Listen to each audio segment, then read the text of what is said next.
The crack of the whip split the air before Samuel Calloway saw her. Dust hung low along the San Piedra trail, clinging to the heat and the smell of sweat and fear. Two men dragged a young Apache woman through it, her wrists bound, her back striped raw. She did not cry. She did not beg.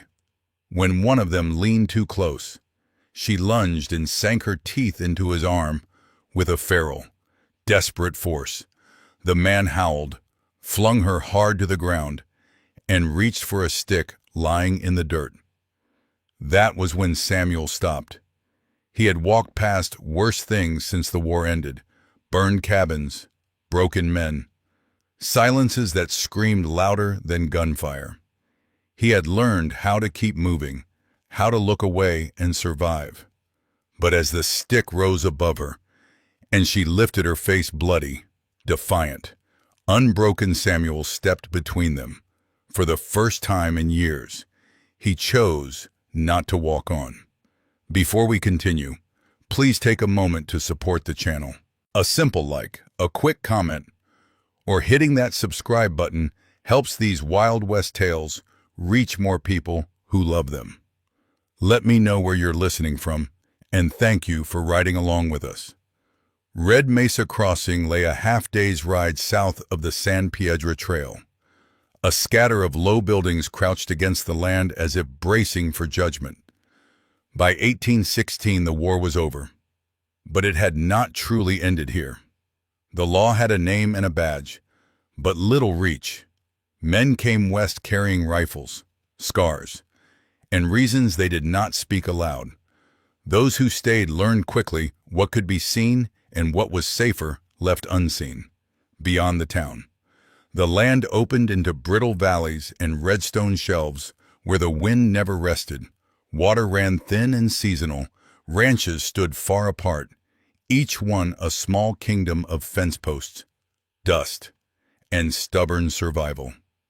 Calloway Homestead sat alone near a shallow draw, its corral leaning but sound, its forge blackened by years of steady use. Samuel Calloway had built most of it himself, board by board, after the army had no more use for him. He was a broad-shouldered man in his mid-30s, with hands shaped by iron and reins. The right side of his neck bore an old scar pale, twisted hidden most days beneath his collar. He spoke little in town, bought what he needed, and left before dusk. People knew him as steady, capable, and distant.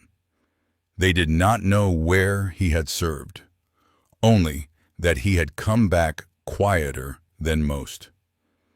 The girl on the trail did not look at the world the way Samuel did, even bound. She stood straight when the men dragged her forward, her balance low and deliberate, as if she were measuring the ground with every step. Her hair hung loose and tangled, dark against skin, dusted red by the land itself. Blood had dried at the corner of her mouth, but her eyes were clear, watchful, bright with a refusal that had not yet learned the word surrender. She wore no ornament, no sign of rank or family, only the marks of a journey that had stripped her down to breath and bone.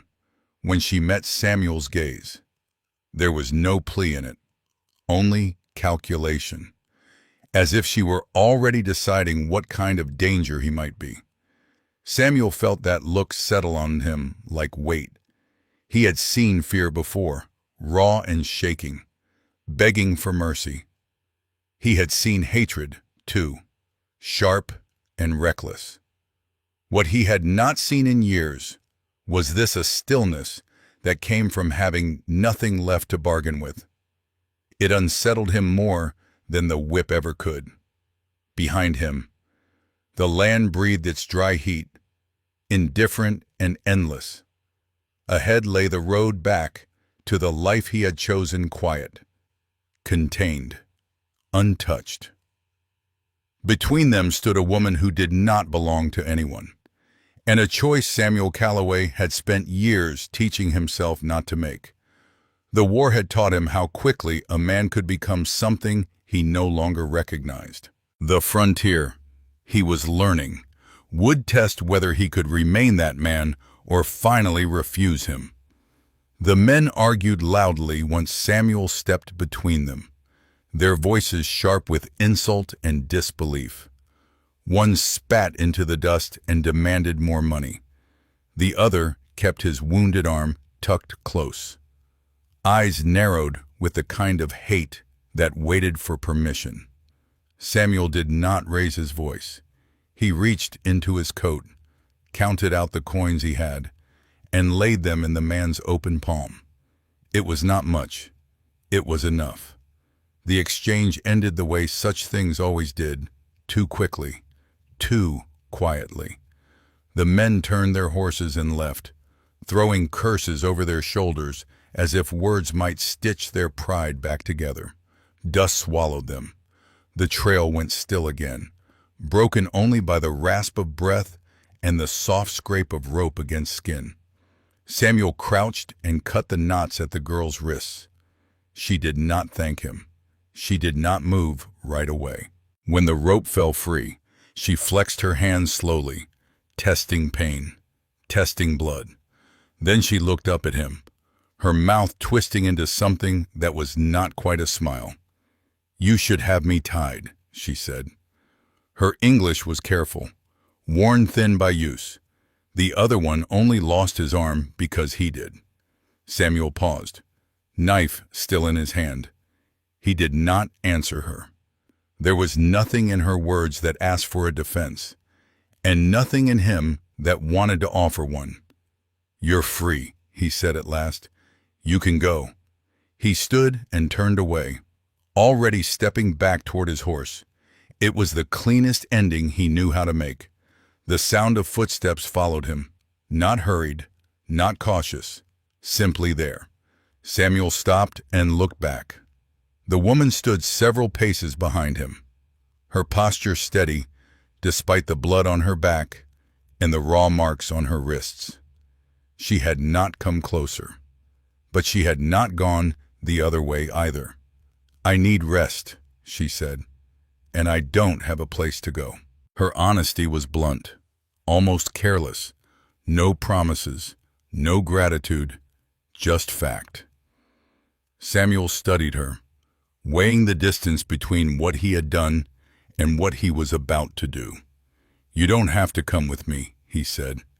"I won't stop you if you leave." She held his gaze without blinking. "I know." A moment stretched between them, filled with the sound of wind moving through scrub grass. Samuel felt the familiar tightening in his chest, the one that came when responsibility threatened to root itself where he had worked hard to keep the ground bare. "Do you trust me?" he asked. The question surprised them both. It slipped out before he could reconsider it, before he could soften it into something safer. Her answer came without hesitation. "No." Samuel let out a breath that was almost a laugh. "Then why follow me?" She considered him again, this time more carefully, as if adjusting the measure she had already taken. "Because I'm not afraid of you." The words landed harder than any accusation. Samuel turned away quickly, hiding the expression that crossed his face. Fear. He understood. It was familiar, predictable. This was something else, something closer to truth. They rode in silence. Samuel led, setting a pace that did not strain her, though he did not say so. He felt her presence behind him like a question he was refusing to answer. The land shifted slowly as the afternoon wore on, the sun lowering just enough to take the edge off the heat. By the time Callaway Homestead came into view, the shadows were long and thin. He dismounted and tied his horse without looking back. When he finally turned, she stood near the corral, scanning the place with an alert stillness. Not relief, not hope, only assessment. "You can stay the night," he said. "There's water, food, After that, we'll see, she finished. Samuel nodded once. It was more agreement than he had intended. Inside the small cabin, he set a blanket near the hearth and left it there, without comment. She took it when he stepped away. He busied himself with unnecessary tasks, mending a hinge, checking the firewood, anything to keep his hands moving. Only later, when the light had faded and the land outside had gone quiet, did he realize something had shifted. He had not saved her. He knew that. He had only stopped walking, and for the first time since the war, that choice followed him home. The first days passed without names. Samuel did not ask for hers, and she did not offer it. Words felt unnecessary, almost intrusive, in a place where survival had long learned to speak for itself. He showed her the pump, the corral gate that stuck when the weather turned dry, the place along the draw where water sometimes pooled after rain. He did not tell her what to do. He did not tell her where to sleep. He simply went about his work and let her decide where she fit within it. She watched everything. The way he checked the fence before dawn, fingers brushing the posts as if counting them. The way he ate slow, measured, never rushing, as though he had learned what hunger did to a man who trusted it too much. She noticed how he flinched at sudden noise, how his eyes tracked movement before his head ever turned. He carried himself like someone who had learned, at great cost, that the world could break without warning. Samuel noticed her noticing. It made him uneasy in a way he could not name. He was used to being unseen, to passing through towns and lives without leaving much behind, under her gaze. He felt exposed, not judged.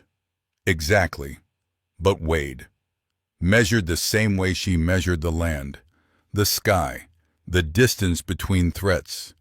On the third morning, he woke to the sound of movement outside the cabin. She was already at the trough, rinsing blood from her shirt with careful hands. The wounds on her back were worse than he had thought then, angry lines that had begun to swell. She worked methodically, jaw set, breath steady. When she noticed him watching, she did not stop. "I can help," he said. She shook her head once. "I know." It was not refusal, just fact. Samuel stood there longer than necessary, then turned back inside. The instinct to insist rose and fell within him like a tide he no longer trusted. He reminded himself, again, that control was not care. That help offered too forcefully became something else. Later that day, she took a shovel from the shed and began clearing stones near the north fence where the ground had buckled. Samuel watched from a distance, irritation and concern tangling together. It was heavy work. Her hands were still raw. He waited for her to ask. She never did. When he finally crossed the yard and took the other end of the shovel, she paused, studying him. "I didn't tell you to," she said. "I know." She considered that, then stepped aside without another word. They worked in silence, the rhythm slow and deliberate. Dirt fell away from the blade, stones piled up, the fence straightened by degrees. It was the closest thing to peace Samuel had felt in years. At dusk, he set a bowl of food on the table and stepped back. She ate without hurry, without apology. When she finished, she wiped her hands and finally spoke again. "My name is Ayanna." Samuel nodded, as if he had known it all along. "Samuel." She repeated it once, testing the sound. "Samuel." The days settled into a pattern that did not announce itself, but grew roots all the same. She rose early, often before him, and learned the land with a quiet thoroughness that impressed him. She found a place along the draw where wild herbs grew stubbornly through rock. and began gathering them at dawn. She treated the cut on his forearm one evening without asking, pressing a poultice into the skin with firm fingers. "You've done this before," he said. "For myself," she replied. He did not ask more. At night, they sat near the fire, the space between them deliberate but not cold. Sometimes she sharpened a blade she had fashioned from scrap metal. Sometimes he repaired tack or hammered out a horseshoe by lamplight. Sparks jumped and died. The sound of iron on iron filled the space where conversation might have gone. Samuel found himself listening to her breathing, steady and unafraid. He wondered how long it had been since he had shared a room with another person and not felt the urge to flee. More than once, he woke in the night, heart pounding, the echo of old screams still clinging to his thoughts. Each time, he stayed where he was. Each time, he reminded himself that she was not trapped here, that she had chosen to stay. The distinction mattered more than he could explain. He watched her, too, for signs of fear. She startled at sudden flame, at the sharp crack of wood in the fire. Once, when a log collapsed inward, she flinched hard enough to drop her knife. Samuel froze, hands raised, as if afraid to touch the moment. She picked the knife up herself, met his eyes. "It passes," she said. He believed her. One afternoon, while repairing a gate hinge, Samuel caught himself giving instructions without thinking. The words left his mouth sharp. Automatic. He stopped mid-sentence, breath hitching. Ayanna looked at him calmly, waited. He swallowed. "You don't have to. I know," she said, echoing him. "But you can finish." Something loosened in his chest. That night, as the stars spread cold and bright above the homestead, Samuel found himself speaking of the war for the first time without being asked. Not the battles, not the names, just the weight of orders given and followed, and the way silence had wrapped itself around everything afterward. "I thought if I kept my hands busy," he said, staring into the fire, "I wouldn't have to remember what they did." Ayanna listened without interruption. When he finished, she did not offer comfort in the way he had learned to expect it. No soft reassurances, no attempt to absolve him. "Did it work?" she asked. He shook his head. "No." She nodded, as if that were the only possible answer. "Then maybe this is different." He did not ask her what she meant. He was afraid of the answer. The change between them was not sudden. It did not announce itself with a confession or a touch. It showed itself in smaller things. In the way Samuel began leaving the cabin door unlatched at night. In the way Ayanna no longer kept her knife within arm's reach when she slept. In the way she sometimes rode ahead of him on the trail, trusting that he would follow. Trust, Samuel was learning, was not a thing given all at once. It was built in the spaces where control was resisted and choice was honored. One evening, as the season edged toward autumn, Samuel returned from checking the outer fence to find Ayanna sitting on the step, staring out toward the hills. Her posture was still, but something in it felt unsettled. "They'll come again," she said without turning. He did not ask who. "Maybe." She looked at him then. "If they do, you won't walk away." It was not a question. Samuel felt the truth of it settle in his bones. "No," he said quietly, "I won't."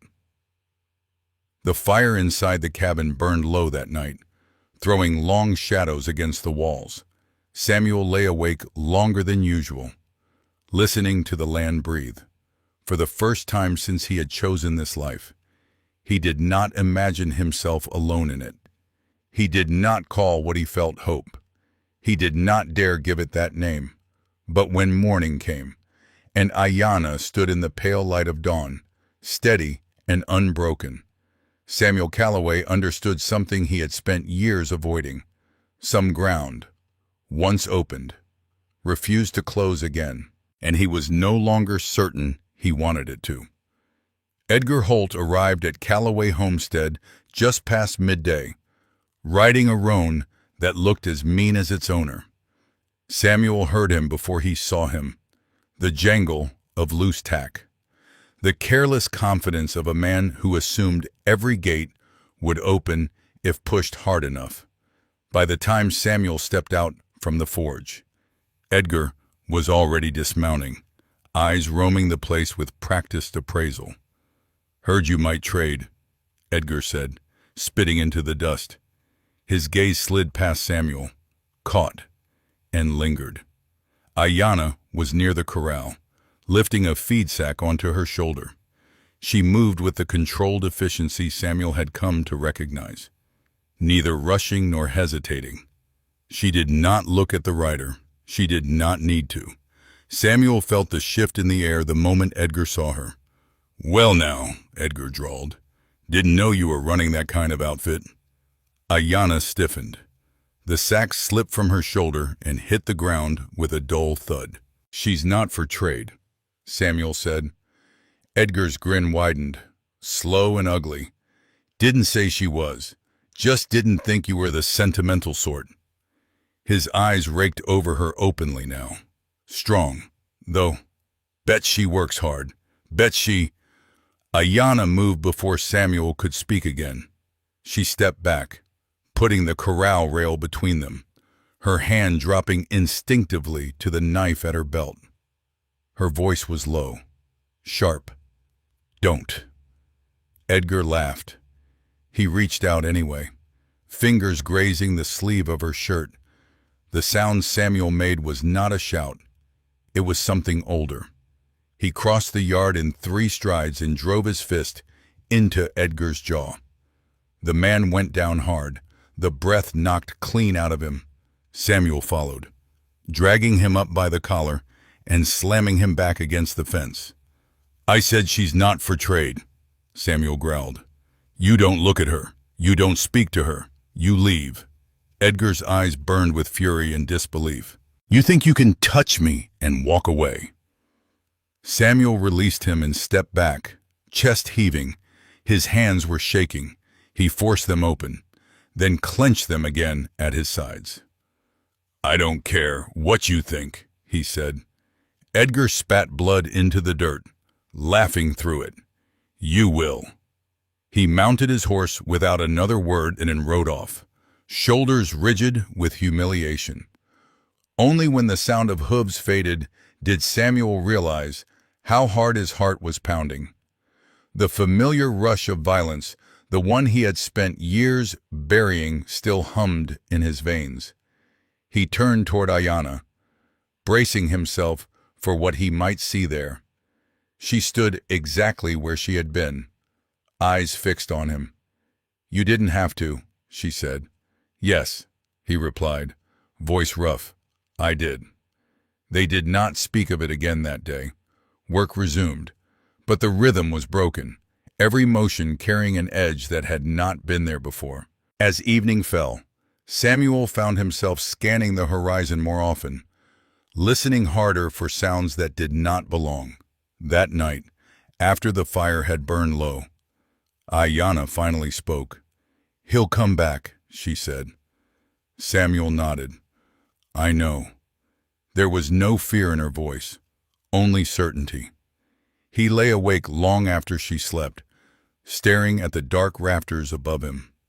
The memory of Edgar's face, twisted with rage, replayed again and again.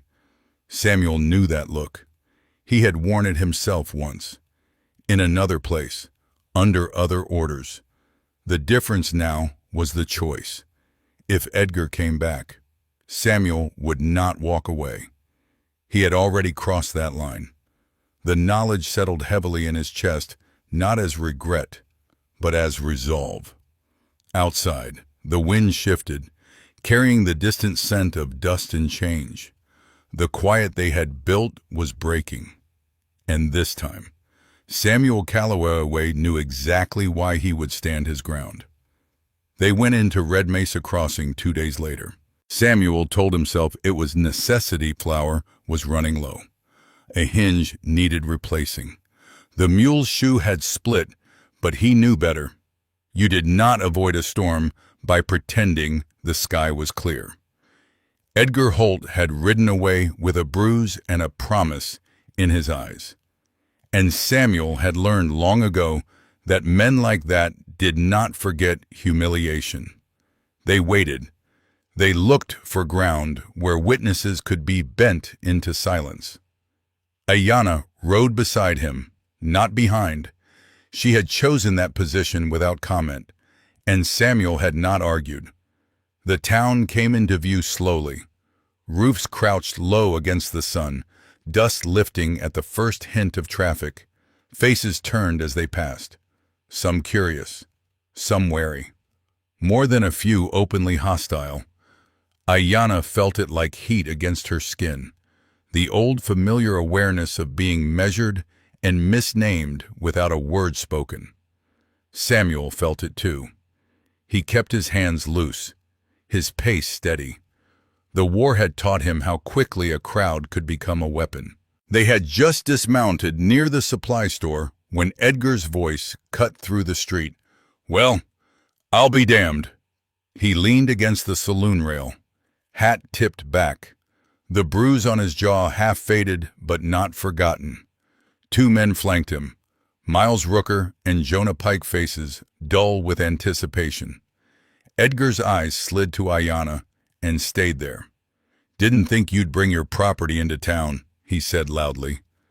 "Must be feeling generous." The street slowed. Boots stopped. Conversations thinned into listening. Ayanna did not move. Samuel stepped forward, placing himself between Edgar and the space she occupied. He did not raise his voice. "You should walk away." Edgar grinned. "Just asking a question. What's she worth these days, I might?" Samuel turned his head, just enough to look at Ayanna. "Do you want to leave?" The question was quiet, meant only for her. She met his eyes. There was no fear there, no plea, no. Something settled inside Samuel at that single word. He faced Edgar again. "She's here because she chooses to be, and because I allow it." The silence that followed was sharp. Edgar laughed, the sound cracking with anger. "Hear that man thinks he owns choice now." Samuel closed the distance in one measured step and drove his fist into Edgar's mouth. The impact echoed off the storefronts. Edgar hit the ground hard, shock stealing his breath. Samuel did not follow with another blow. He stood over him, chest rising and falling, hands open at his sides. "Get up," he said. Edgar scrambled back, spitting blood, eyes wild. "This isn't over." "No," Samuel agreed. "It is." Sheriff Thomas Whitaker arrived moments later, his expression already weary. He took in the scene with a long look, then fixed his gaze on Edgar. "You start this!" Edgar snarled something incoherent. Whitaker turned to Samuel. "You finish it." Samuel nodded once.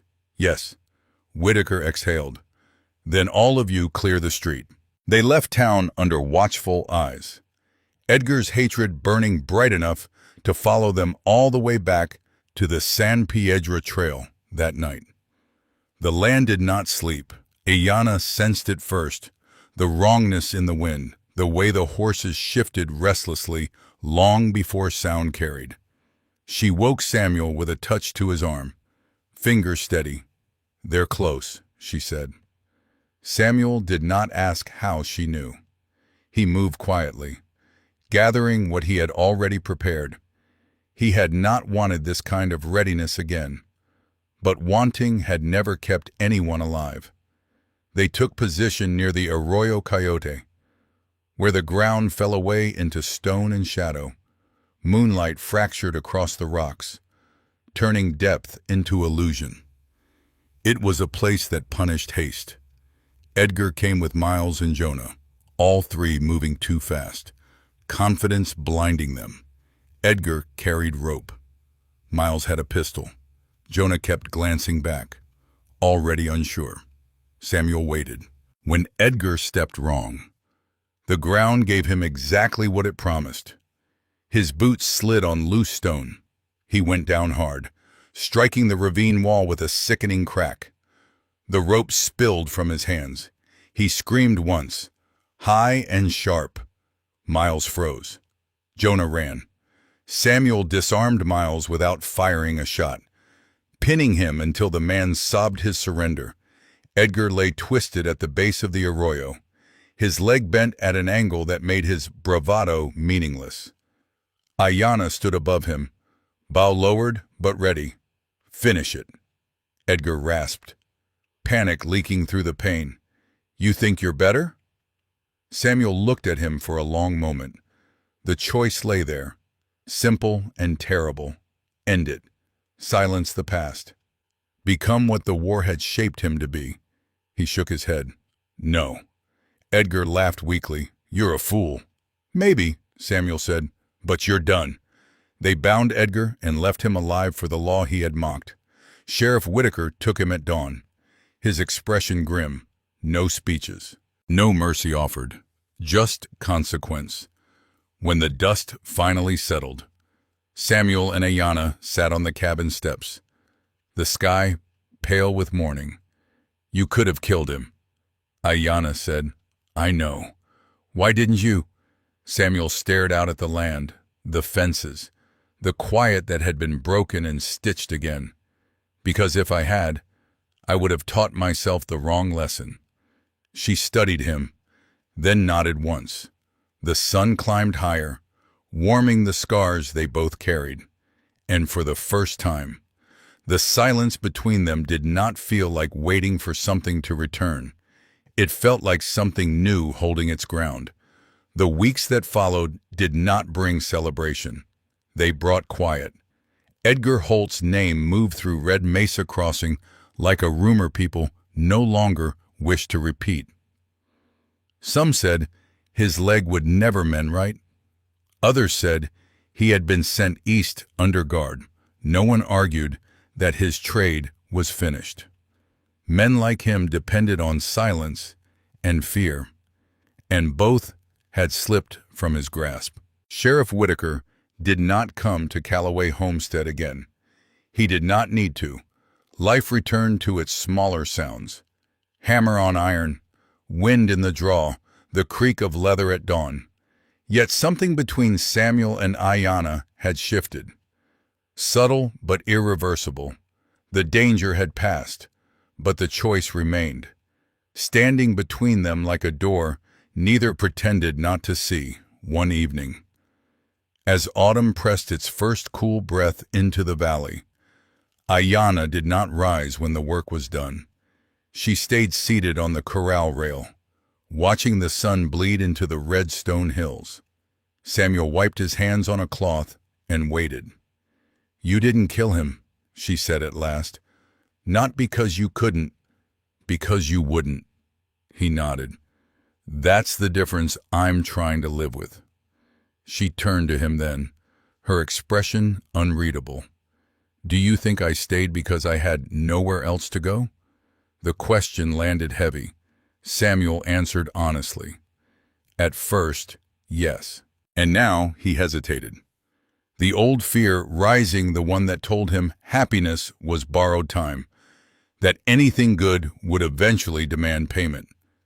Now I think you stayed because you chose to. She studied his face for a long moment, as if searching for the lie he had learned not to hide. When she did not find it, her shoulders eased. I was afraid, she said quietly. Afraid you saw me as something wounded you could keep safe, like an animal you'd learn to care for. The words cut deeper than any accusation. Samuel swallowed. I was afraid you'd think that too. Silence stretched, not strained, but full. I don't need saving, Ayanna said. But I don't want to keep running. Samuel took a step closer, careful not to crowd her. "I don't know how to promise happiness," he said. "I only know how to choose the same thing each morning. And some days, that choice is harder than others." She looked out over the land again. "That's enough." The wedding took place at St. Helena's Chapel the following spring. There was no procession, no finery worth naming, just clean shirts, steady hands, and a small gathering of people who had learned, slowly, that the world could be wider than they once believed.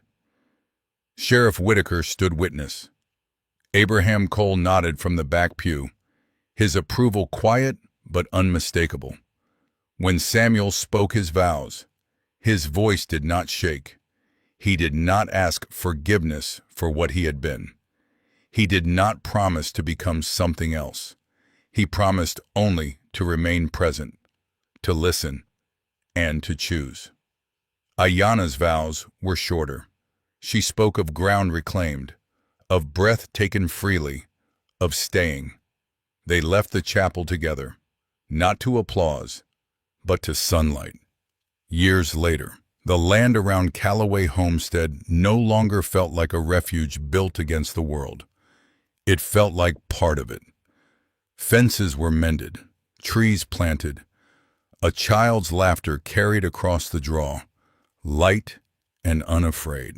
Samuel sometimes watched Ayanna, with their son balanced on her hip, her shadow long against the earth, and felt the old weight stir not as shame, but as memory. Scars did not fade. They did not need to. They were proof. At dusk, when the forge fire burned low and the valley filled with the sound of evening, Samuel would sit on the step and listen to the land breathe. He no longer waited for the past to catch up with him.